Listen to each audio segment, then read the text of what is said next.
Protecting the environment and building up renewable energy are vital to Canada's independence, to Canada's economy, to good jobs, to addressing the cost of living, and to addressing our continued health. Canada is facing real threats to our sovereignty. And at the same time, pollution-fueled wildfires and floods are tearing apart lives and devastating whole communities. Global oil and gas demand is set to peak this decade and then decline, and a majority of Canadians, 65%, want to prioritize renewable energy development as of March 2025. We don't have to agree on everything to agree that we need action.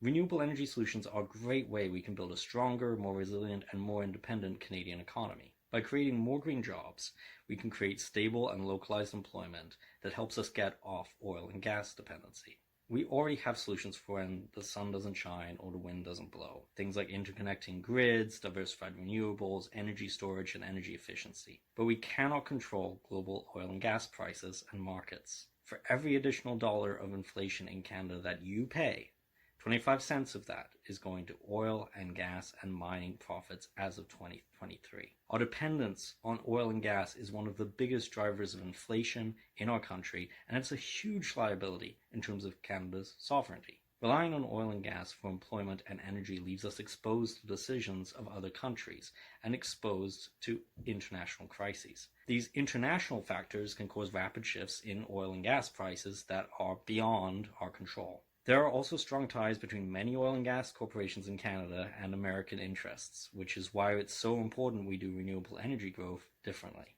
We need a renewable energy future that's based on a Canadian supply chain, for example by using Canadian aluminum and steel in wind turbines. We need to make sure any data centers we build in Canada are powered using renewable energy since it localizes jobs and benefits. Pollution from oil and gas activities also strongly impacts healthcare. The health impacts of ambient air pollution could cost Canada billions in health-related costs this decade alone and could claim the lives of thousands of Canadians if we do nothing. That's even before factoring in climate change impacts. Let's not forget climate change. Climate impacts are also making an increasing number of homes in Canada uninsurable. We're losing communities and lives to wildfires and extreme storms, and without action, this will get worse. Adaptation is not enough. We need to prevent future harm to our climate by cutting pollution. Anyone who has ever lit a campfire will know that the conditions into which a spark enters matter.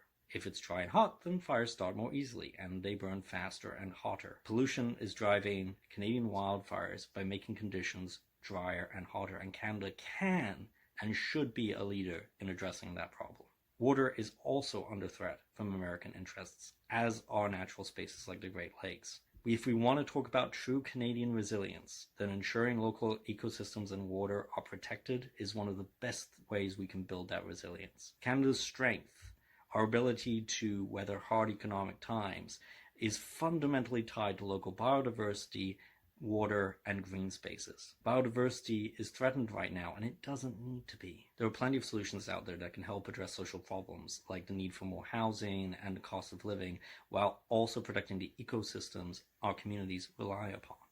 The old story that it's a question of the environment versus the economy overlooks the fact that our local economies in Canada, the economies that give us strength in times of crisis, are reliant on the environment. There's also the value of just nature as nature to consider, of leaving behind an environment that generations to come can come to enjoy and respect. It's no wonder that being able to be in nature improves mental health when times are most stressful, and times are stressful. Many of us feel connection to nature and understand nature's value is not just in what it gives us, no matter what else we believe in. Check out the additional resources on our website.